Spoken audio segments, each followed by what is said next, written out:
गोड़ लागतनी समाचार बटुए बक्सर धनसोई से।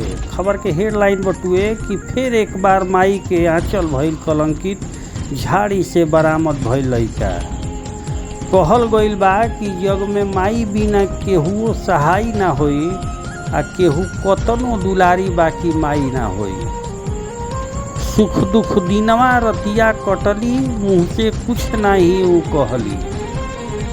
सुख दुख दिनवा रतिया कटली, मुख से कुछ नाही ऊ कहली। माई के दूधवा जैसन कवनो मिठाई ना होई आ कहू कतनो दुलारी बाकी माई ना होई। लेकिन एगो माई के आंचल कलंकित हो गई। मामला बक्सर जिला के धनसोई से बटुए।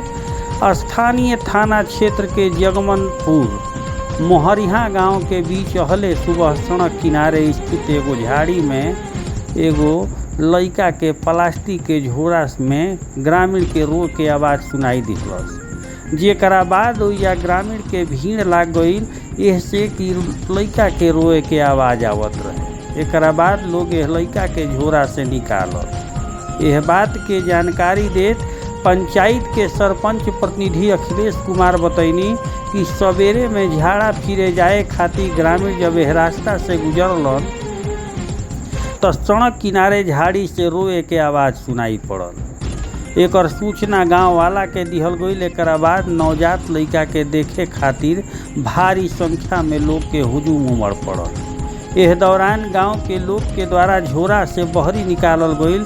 एकरा देह पे एने ओने खून वगैरह लागल रहे, नाभि भी कटल रहे। ग्रामीण शिशु के उठा के एह लइका के उठा के निजी अस्पताल ले गईल गो लोग। चिकित्सक बतैलन कि लइका करीब 4 घंटा पहले पैदा भइल बा, जेकरा के केहू बिन ब्याहल माई लोक लाज के डर से फेंक देले बिया। चिकित्सक के द्वारा जब बतावल गईल कि शिशु के बिल्कुल स्वस्थ आ ठीक बटुए तो शिशु के गोद लेवे खातिर कई गो दंपति के भीड़ लाग गई। ओहिजे मौका पे पहुंचल थानेदार ज्ञान प्रकाश सिंह के द्वारा कागजी कार्रवाई कइला के बाद नवजात लइका के जिला से चाइल्ड लाइन के टीम के हवाले क दिहल गई।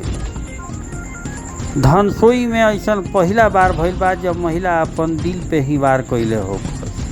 कुछ महीना पहले थाना क्षेत्र के सूखापुर गांव आ पन्नी रोड में भी एह तरह के घटना हो चुकल बटुए। लोग यह कहत रहन कि कहीं ना कहीं अवैध तरीका से ही काम करके बच्चा के फेंक दिहल बा। यह तरीका से एगो माई आपन लइका के झाड़ी में फेंक दिहलस। उ तो संजोग ठीक रहे कि कुछ लोग झाड़ा फिरे ओनिए जात रहन, लइका के रोए के आवाज़ आइल। गांव में हाला हो गई, गांव जुटल है, लइका के निकालल गई। लइका पूरी तरह से सुरक्षित रहे।